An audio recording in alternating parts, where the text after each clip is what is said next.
Hello guys, welcome back to MPI magical English में आप सब लोग का हार्दिक अभिनंदन है। भी लॉकडाउन चल रहा है और आप सब लोग अभी भी बैठे हैं, सोए हुए हैं, जागे हुए हैं, अपना दिन भर टाइम वेस्ट कर रहे हैं। तो आइए हम लोग करते हैं। हम लोग चालू थे, प्रेजेंट इंडेफिनिट टेंस चल रहे थे, उसके बारे में आज जानकारी आगे विशेष मिलेगी। तो सबसे पहले मेरे एक बातों को जान लीजिए। मुझे आज याद आ रही है एक कविता। जब मैं कल न्यूज़ देखा और देखा कि लॉकडाउन की स्थिति बढ़ने वाली है तो मुझे एक कविता याद आई जो हाल में लॉकडाउन की स्थिति को देखते हुए मैंने लिखा। सुनिए। कभी सोचा भी ना था कि ऐसे भी दिन आएंगे। दारू दुकान खुल जाएंगे और शिक्षा मंदिर बंद रह जाएंगे। कभी सोचा ना था कि ऐसे भी दिन आएंगे। कभी सोचा ना था कि ऐसे भी दिन आएंगे कि मोबाइल का लत छुड़ाने वाले सर कभी मोबाइल में भी नज़र आएंगे। कभी सोचा ना था कि ऐसे भी दिन आएंगे। मेरे विद्यार्थी गौर सुनिए और ही बातें जो इसमें दिए रहे हैं। कभी सोचा भी ना था कि ऐसे भी दिन आएंगे। अमीर पक्षी ही बने रह जाएंगे और गरीब पथिक बनकर बैठ जाएंगे। कभी सोचा भी ना था कि ऐसे भी दिन आएंगे। कभी सोचा भी ना था कि ऐसे दिन आएंगे। सरकारी और तरकारी जीवित रह जाएंगे, प्राइवेट घुटनों के बल आ जाएंगे। कभी सोचा भी ना था कि ऐसे भी दिन आएंगे। कभी सोचा भी ना था कि ऐसे भी दिन आएंगे। तो इससे आपको कुछ शिक्षा मिलती है। इससे ज़रूर एक केवल अंश दे रहा हूँ, कुछ पार्ट में दिया हूँ आप लोग को। पूरे पार्ट बहुत लंबा है, मैं केवल आपको बेहतरीन बनने के लिए दिया हूँ। कभी सोचा भी ना था कि ऐसे भी दिन आएंगे कि बच्चे जब ज़्यादा समय मिल जाएंगे, बच्चे को जब ज़्यादा समय मिल जाएंगे तो क्रिकेटर और प्लेयर बन जाएंगे। कभी सोचा भी ना था कि ऐसे भी दिन आएंगे। अभी बहुत सारे बच्चे प्लेयर बने हुए हैं। दिन भर उनको मैं देख रहा हूँ। अभी मेरे आसपास के एरिया में कितने स्टेडियम तैयार हो गए हैं। तो कहीं आप भी तो ऐसा ना कर रहे हैं।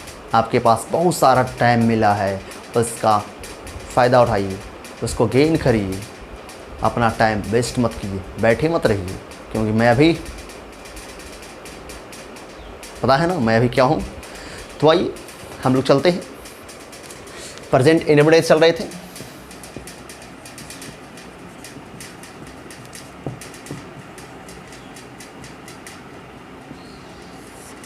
गाइस, मैंने आप लोग प्रेजेंट इंडेफिनिट का फॉर्मूला बता दिया। उसके बाद उसके सेंटेंस का डिस्ट्रेंट बताया। असर्टिव का 2 part, positive and negative. Interrogative का 2 part, yes no question and double question. तो यहाँ तक मैंने बता दिया था। इसके बाद तो हज़ारों आप जितना भी स्ट्रक्चर तैयार कर सकते हैं और केवल वे जानना है, तरीका जानना है, आप जितना भी खूबसूरत बना सकते हैं। तो हम लोग चल रहे थे डबल क्वेश्चन में। तो डबल क्वेश्चन में हम लोग कुछ और जानकारी लेते हैं। और वो जानकारी है क्या तो जानिए, बने रहिएगा, हटिएगा मत। और उसका नाम है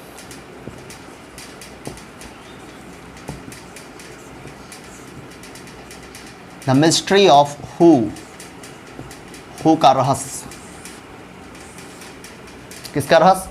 हु का रहस्य। किसका रहस्य? हु का रहस्य चल रहा है। हम लोग क्या चल रहा है? हु का रहस्य। जान लीजिए कि हु वास्तव में है क्या। हु वास्तव में एक प्रोनाउन है। प्रोनाउन। और प्रोनाउन किस टाइप का है? तो ये प्रोनाउन हमेशा सब्जेक्टिव केस का है, यानी सब्जेक्ट के रूप में यूज होता है। केवल सब्जेक्ट ही यूज होता है, याद रखिएगा। हु क्या है? तो प्रोनाउन है। क्या है? इसका यूज कैसे होते हैं? यूज हमेशा सब्जेक्ट की तरह, हमेशा। मॉडर्न युग में इसके यूज में कभी कभी ऑब्जेक्ट की तरह भी प्रयोग किए जाने लगे हैं, लेकिन आप 99.99% इस पर गौर करें। सब्जेक्टिव केस याद रखिएगा। Who is called pronoun and who is used as a subject। याद रखेंगे। कॉन्फिडेंस है, कॉन्फिडेंस बना लीजिए। Who is a pronoun and who is used as subject। इनको लिखना रहेगा, पॉज करके वीडियो को लिखना है, लेकिन ध्यान देना है। Who। अब who मीन्स होता क्या है? तो who मीन्स कौन, किसने। सब्जेक्ट का पता लगाने के लिए इसका यूज भी करते हैं हम लोग सेंटेंस में। तो जब खुद सब्जेक्ट को खोज रहे हैं और खुद सब्जेक्ट ना आकर प्रश्न पूछने वाला हु आ गया तो हु ही सब्जेक्ट बन जाएगा। Who is just like Ram, Shyam, Sita, Gita, Madan, Sohan, ये सब जैसा है। ये डायरेक्ट जब हु है तो हु के बाद डायरेक्ट भर पाएंगे। तो आइए हम लोग इसके स्ट्रक्चर को जानते हैं। एडिट कर दूँ, सब लोग लिख लेंगे रोककर वीडियो को। बहुआ प्रेजेंट इंडेक्स का फार्मूला आप लोग देखे थे, प्रेजेंट इंडेक्स का कि सब्जेक्ट के बाद V1 या V5 आते हैं और इसके बाद ऑब्जेक्ट या अदर वर्ड अंत में फुल स्टॉप आते हैं। हु एक क्वेश्चन पूछने वाला शब्द है तो आप उसमें आप ये मार्क ऑफ इंट्रोगेशन लगा लेंगे। ये फार्मूला आप जान रहे हैं, ये बिल्कुल कंफर्म है। तो केवल इसके जगह पर हम लोग ए यूज़ करेंगे जब हु आएंगे सब्जेक्ट को। तो who is just like a subject, who is like a subject, यानी हु सब्जेक्ट है, हु सब्जेक्ट की तरह काम करता है। तो हु तो सब्जेक्ट है बउआ। तो ध्यान दीजिएगा आप लोग, बहुत लोग इसी में कंफ्यूज करते हैं। हु सब्जेक्ट है। अब बउआ जब सब्जेक्ट खुद राम, श्याम, सीता, गीता, मदन, मोहन, सोहन, गीता इस तरह से काम कर रहा है तो इसके बाद आप डायरेक्ट डू डज नहीं लगाएं, क्योंकि प्रेजेंट टेंस में सब्जेक्ट के तुरंत बाद देखिए V1 या V5 का यूज़ किया गया है, यानी V1 या V5।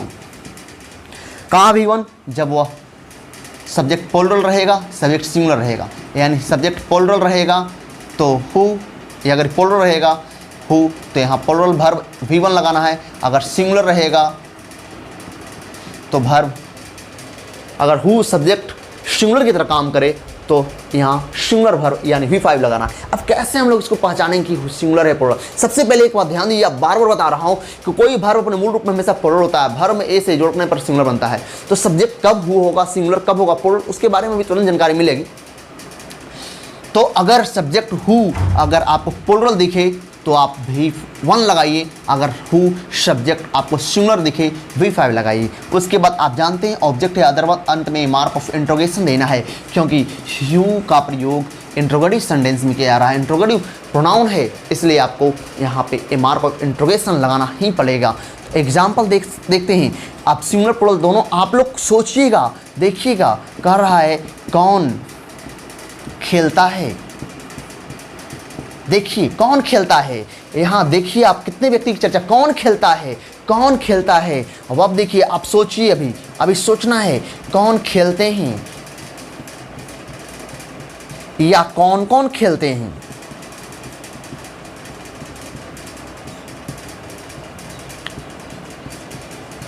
गौर से देखिएगा, कौन खेलता है। अब बताइए यहाँ हु क्या है, सिंगुलर या प्लूरल है? सिंगुलर है, ये पता है ना। और अगर सिंगुलर है तो वर्ब का कैमा रूप, पांचवा रूप। सिंगुलर रहेगा वर्ब का पांचवा रूप। और कौन खेलते हैं या कौन कौन खेलते हैं एक से अधिक को इंडिकेट कर रहा है, यानी प्लूरल सब्जेक्ट है। और जब सब्जेक्ट प्लूरल है तो क्या लगाएंगे, V1 लगाएंगे, वर्ब प्लूरल लगाएंगे। और सब्जेक्ट अगर सिंगुलर रहेगा वर्ब सिंगुलर लगाएंगे। हु प्ले होगा या प्लेज होगा, प्लेज। अब हु यहाँ कौन कौन, बहुत लोग देखते हैं हु लगाना नहीं है, यहाँ ऐसा करना नहीं है। इसके बाद मैंने आप लोगों को डबल क्वेश्चंस के बारे में जानकारी दूंगा, एक साथ दो क्वेश्चंस को कैसे जोड़ें वो सब भी मैं जानकारी देने वाला हूँ। थोड़ा सा बने रहिएगा। कौन कौन खेलते हैं या कौन खेलते हैं, थोड़ा सा इसमें प्रेशर पड़ रहा है। कौन खेलते हैं माने एक से अधिक को इंडिकेट कर रहा है। यहाँ कौन कौन खेलते हैं यानी इससे अधिक को व्यक्त किया जा रहा है, यानी हु। अब खेलना का प्ले होगा या प्लेज होगा तो प्ले होगा। देख लीजिए, कौन खेलता है, हु प्लेज। कौन कौन खेलते हैं, हु प्ले। कौन दौड़ता है, हु रन्स। कौन कौन दौड़ते हैं या कौन दौड़ते हैं, हु रन। इसमें कंफ्यूजन तो नहीं है, नहीं होना भी चाहिए। तो आइए हम लोग और जानते हैं, चाहे डबल क्रिया डबल वर्ब क्यों ना आ जाए इसमें, आप एक चीज़ याद रखिएगा, यहाँ पे बिल्कुल याद रखेंगे आप लोग। हु के डायरेक्ट बाद आप डू डज मत लगा दिएगा सब्जेक्ट से पहले, एक कभी गलती ऐसा ना करें, ऐसा गलती ना करें। 1% 99.99.001% जो है वो तो आप सीनियर क्लास में जैसे ही बनेंगे, जैसे ही आपको या और यानी कह सकते हैं आपका एक्सटेंडेशन होगा, आपका जैसे ही और इम्प्रूवमेंट होगा तो आप लोग एक चीज़ और सीखेंगे। हु को आधुनिक प्रयोग में ऑब्जेक्ट की तरह भी यूज़ करता है, उस अवस्था में ऐसा करते हैं। लेकिन आप पहले ही जान लीजिए 99.9 यानी 100% ही आप एक जानिए, हु के तुरंत बाद प्रेजेंट टेंस में V1 या V5 का प्रयोग करें, क्योंकि हु सब्जेक्ट है और हु जब सब्जेक्ट है डायरेक्ट V1 और V5 का प्रयोग करें, याद रखिएगा। 99 नहीं 100% ही आप लोग चलिए, क्यों नहीं तो ज़्यादा कन्फ्यूजन आप लोग के अंदर आएगी। जब आपके अंदर एनर्जी आएगी, आपके अंदर पावर आएगा, तो समझने की क्षमता ऑटोमेटिकली बढ़ जाएंगे और आप उसको भी आराम से सीख जाएंगे। पहले पहला फोकस, फर्स्ट फोकस जो है आपका यहाँ पे है सब्जेक्ट के बाद डायरेक्ट V1 या V5। V1 कब लगाना है? जब हु आपका प्लुरल हो और हु जब सिंगुलर हो, V5 लगाना है। ये चीज़ आप कन्फर्म हैं। तो आइए अब थोड़ा सा लंबा सेंटेंस में आप लोग कभी दिक्कत होते हैं, डबल क्रिया आ जाते हैं। जैसे अंग्रेजी कौन बोलता है? कोई प्रॉब्लम नहीं, कौन, हु, काम हो रहा है, स्पीक होगा, स्पीक्स होगा। आप खुद देखिए सिंगुलर सब्जेक्ट है या प्लुरल, तो आपको लग रहा है सब्जेक्ट सिंगुलर है। हु स्पीक्स क्या बोलता है? इंग्लिश। बहुत लोग ऐसा भी कर देते हैं, हु डू या डज स्पीक इंग्लिश। भविष्य में ऐसी गलती ना करे बुआ, क्योंकि हु एक सब्जेक्ट है, डायरेक्ट वर्ब को खोजेगा। आप यहाँ डज लगा एक जुड़ी वर्ब ला कर दे दिए हैं, तो फिर एक सब्जेक्ट हो जाएगा, सब्जेक्ट स्पीक नहीं है। ऑटोमेटिकली ये रॉन्ग है और ऐसी गलती ना करें, आपके लिए बेहतर होगा। चलिए और देखते हैं तीसरा, चौथा क्वेश्चन है,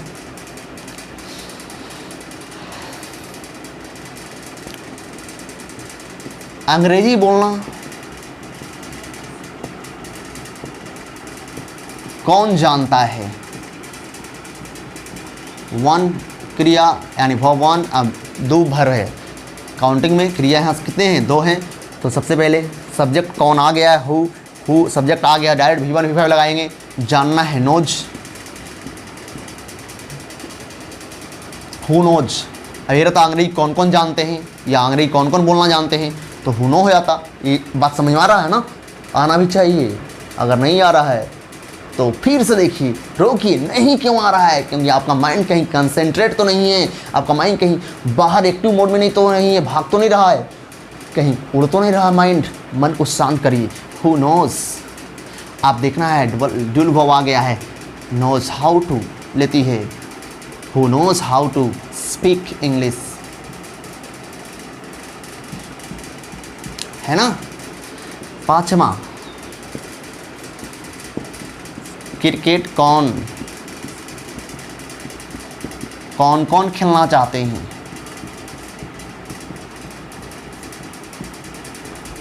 ऑटोमेटिकली प्लुरल है, कौन कौन, हु चाहते हैं, वांट या वांट्स करें, वांट होगा ना, हु वांट, डबल क्रिया आ गया, वांट टू लेती है, want try like go come to, जहां देखो नो लंटीन सो ही मारो, हाउ टू। पिछले वाली बात को याद रखिए, बहुत सारे और भी स्ट्रक्चर आने वाले, लेकिन ये सीरियल वाइज से आप 5 3 8 याद कर सकते हैं। Want try like go come to, जहां देखना नो लंटीन सो ही लगाना how to. Want try like go come to dual verb के लिए, यानी एक साथ अगर दो क्रिया आती है तो want try like go come to, जहां देखना नो लंटी सो ही लगाना how to. Who want to लेती है प्ले क्रिकेट। देखिए कोई किसी को दिक्कत नहीं होना चाहिए। एक बात और बउआ, एक बात और, कभी कभी जो है ना ऐसा रहेगा, कौन या किसने के बाद कोई नाउन साथ आ जाएगा। ध्यान दीजिएगा, विस्तृत जानकारी के लिए आप इसका मुख्य यानी विशेष जानकारी के लिए आप लोग एडजेक्टिव पढ़े होंगे या प्रोनाउन पढ़े होंगे, तो वहाँ पे जानकारी मिलेगी। प्रोनाउन में तो ए नाउन का रूप देकर नहीं, एडजेक्टिव में पढ़ाया हूँ। और आप लोग जो नहीं पढ़े हैं और विस्तृत जानकारी के लिए उसको जरूर देखेंगे। कौन प्लस नाउन है, किसने प्लस अगर नाउन आ जाए तो हु जिंदगी से जुदा, अगर हु को रख दिए बिल्कुल तूफान आने वाला है। अगर कौन या किसने के बाद कोई नाउन साथ आ गया, हु लगाने वाले सबसे बड़े मूर्ख कहलाएंगे। हु कभी नहीं, उसके लिए विच होगा, विच क्या होगा, विच होगा। विच का प्रयोग क्या होगा, विच का प्रयोग यहाँ पे अगर नाउन साथ आ रहा है तो यहाँ यह विच जो है एक एडजेक्टिव है। क्या है, विच एडजेक्टिव है। विच क्या है? एडजेक्टिव है। विच क्या है? एडजेक्टिव है। और एक बात हमेशा ध्यान दीजिए कि एडजेक्टिव है ना, तो ये दोनों मिलकर या तो किसी वाक्य का सब्जेक्ट बनेंगे या किसी वाक्य का ऑब्जेक्ट बन सकते हैं। हम अभी जलवा केवल दिखा रहे हैं सब्जेक्टिव केस के लिए, क्योंकि अभी हु के बारे में जानकारी दे रहे हैं, तो अभी इसकी पूरी जानकारी नहीं दे सकते हैं, क्योंकि इसके बारे में और अगला क्लास में आपको जानकारी मिलेगी। तो पहले जान लीजिए कि हमने इसलिए आपको बता दिया ताकि आप कहीं बवंडर में फंस ना जाए, कहीं मुसीबत में ना आ जाएं। अगर कौन के बाद कोई नाउन आ जाए तो हमेशा विच का प्रयोग करें, और विच सब्जेक्ट भी है और ऑब्जेक्ट भी है। सब्जेक्ट भी है, ऑब्जेक्ट भी है। सब्जेक्ट काम करने का काम करेगा, डूअर की तरह काम करेगा, और ऑब्जेक्ट रिसीवर रहेगा। तो अब जानना है कैसे हम लोग इसको बनाएंगे। देखिए यहाँ देखिए मैं दिखा दिया हूँ, लिखना रहेगा कौन या किसने प्लस नाउन अगर रहेगा तो हु नहीं आएगा, क्या लगेगा? विच, और विच के साथ नाउन, विच प्लस नाउन, और ए एडजेक्टिव की तरह काम करेगा, और ए सब्जेक्ट भी बन सकता है, ऑब्जेक्ट भी। डायग्राम बना सकते हैं आप। और अब इसके बारे में हम देखते हैं। बहुत लोग ऐसा सोचते हैं विच केवल वस्तु और जानवर के लिए है, ऐसा यहाँ पे नहीं है। क्योंकि अगर विच किसी का परिचय दे रहा हो, तो व्यक्ति के लिए भी शामिल होता है। जैसे कौन लड़का खेल रहा है, कौन लड़का तेरा भाई है, कौन लड़का बता रहा है, संकेत भी कर रहा है, या डिमोन्स्ट्रेट करने के लिए, या इंट्रोडक्शन देने के लिए। तो सबसे पहले देखिए कौन लड़का तुम्हारा भाई है, कौन लड़का, नाउन साथ आया है ना, क्या विच लगाएंगे, यहाँ हु मत लगाइए, लेने के देने पड़ जाएंगे। जनरली तो विच वस्तु जानवर के लिए है, लेकिन इंट्रोडक्शन के लिए और इंट्रोडक्शन और डिमोन्स्ट्रेशन संकेत के लिए ऐसा करते हैं जब नाउन साथ आता है, एडजेक्टिव बनता है। तो आइए देखिए, कौन लड़का अच्छा खेलता है। अगेन कौन लड़का, हु बॉय, एक ही लड़का है, प्लेज वेल। कभी नहीं करिएगा हु प्रोनाउन है, हु देख लीजिए हु प्रोनाउन है, हु के तुरंत बाहर चाहिए, याद रखिएगा। तुरंत बाहर नहीं आया है, कोई नाउन आ गया है, ऑटोमेटिकली गलती है। तो आप हु के जगह पर क्या लगाएंगे? विच बॉय प्लेज वेल, ये सही। देखिए कौन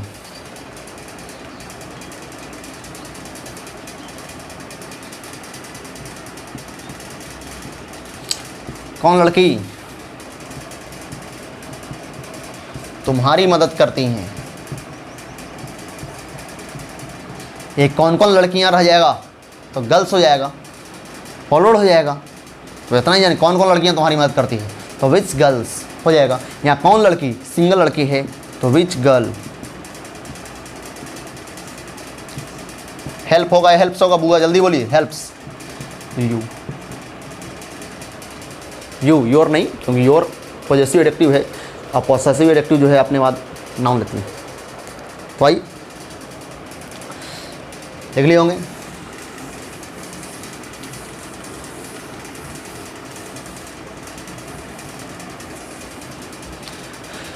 अब इसका निगेटिव चलते हैं। इंट्रोगेटिव तो ऑटोमेटिकली है, तो निगेटिव हम लोग बनाएंगे। अब आ गए हम लोग रास्ता पर। हु अब सब्जेक्ट है, बुआ पता ही है।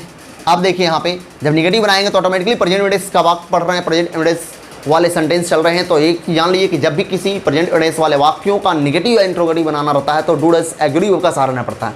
तो इंट्रोगेटिव तो ऑलरेडी है, तो डूडस तो यहाँ नहीं लग रहा था, क्योंकि यहाँ हु एक सब्जेक्ट के रूप में ही काम कर रहा था। लेकिन निगेटिव तो बनेगा ना, जी हाँ बनेगा, तो डूडस तो आएगा ना, बिल्कुल अब आएगा। यानी हु, डू या does plus not plus V1 हो जाएगा क्रिया, ऑब्जेक्ट या अदर बढ़ाएंगे, अंत में मार्क ऑफ इंट्रोगेशन। अब डूडस आएंगी, क्योंकि यहाँ निगेटिव कैसे बन पाएंगे, बिना डूडस के तो बन नहीं पाएंगे। वहाँ तो हु इंट्रोगेटिव था और डायरेक्ट V1 V5 लग रहा था, क्योंकि वहाँ सब्जेक्ट के रूप में काम कर रहा था। राम श्याम सीता गीता मदन सोहन बबली सोनी की तरह काम कर रहा था। यहाँ तो ऑटोमेटिकली अब तो कोई समस्या नहीं आने में, क्योंकि यहाँ निगेटिव बना रहे हैं। निगेटिव के लिए इंडेफिनिट प्रेजेंट में तो आपको डूडस तो लगाना ही पड़ेगा। जैसे कौन खेलता है, हु प्लेस करते थे, कौन खेलता है तो बनाए थे हु प्लेस। कौन नहीं खेलता है। तो ऐसा ना कर दीजिएगा हु प्लेज नॉट, तो कभी वोट नहीं मिलने वाला है। और ऐसा ही मत कीजिएगा हु नॉट प्लेज, कभी ऐसा ही मत करेंगे हु डस नॉट, एक ही व्यक्ति है तो V5 लगेगा ना बउआ, और एक से अधिक व्यक्ति रहेगा V1, सिंगुलर रहेगा V5, प्लूरल रहेगा V1।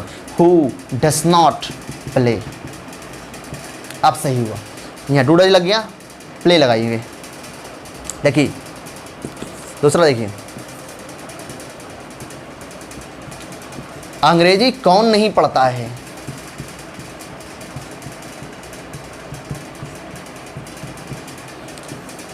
Who does not read English, देख रहे हैं ना, हु सिंगुलर सब्जेक्ट है, V5 लगा दी, डज का प्रयोग कर एग्री हो तो नोट लगाना है तो डू डज लगाना पड़ेगा। इसके बाद रीड इंग्लिश। एक बात आओ ध्यान दीजिए, अगर अंग्रेजी कौन कौन नहीं पढ़ते हैं तो who do not read English. Confirm. चलिए और भी चलते हैं।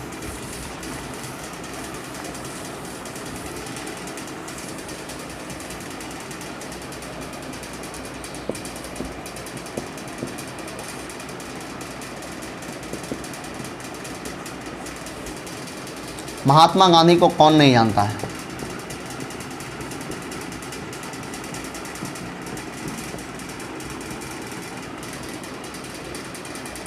कौन, हु नेगेटिव है, डज नॉट के बाद क्रिया V1, सीरियल वाइज चलिए ना, डू डज के बाद V1, who does not know, कौन गांधी, एम गांधी। खुदीराम बोस को कौन नहीं जानता है, who does not know Khudiram Bose. बन जाएगा ना, बन जाएगा। चलिए लिख ली।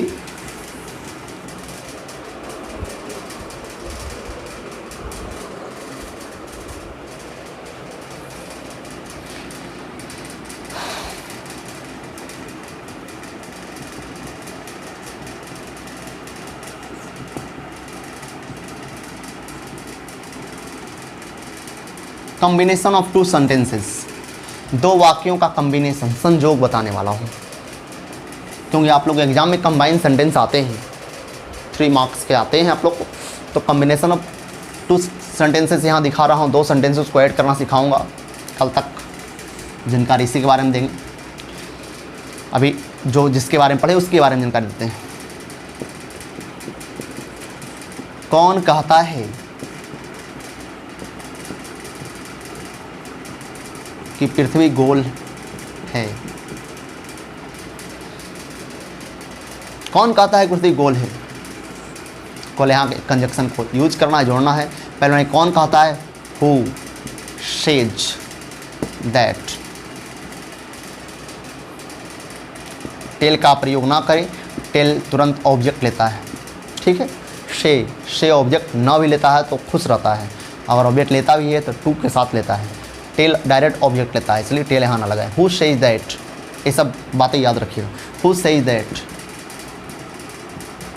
द अर्थ इज राउंड, सब प्रेजेंट में ही दिया हूँ।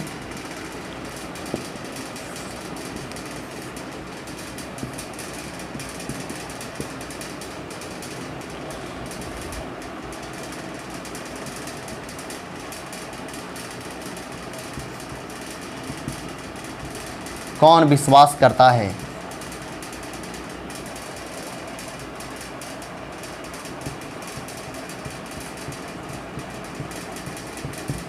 कि मैं पागल हूं। कौन विश्वास करता है, देखिए, हु बिलीव्स दैट से जोड़ दिए, दैट मीन्स की जोड़ दिए, आई एम मैड। इस तरह से आप लोग देखिए। आगे ज़्यादा बड़ा वीडियो देना नहीं पसंद करेंगे, क्योंकि आप लोग फिर इसको यूज ना कर पाएंगे। कौन कहता है पृथ्वी गोल है, who says that the earth is round. इस तरह से आप लोग 100 क्वेश्चंस को प्रैक्टिस करें। कौन कहता है कि फलना पागल है, कौन कहता है कि वह सोता है, कौन कहता है कि वो जागता है, कौन कहता है कि वो बोलता है, इस तरह से। Okay, that's all.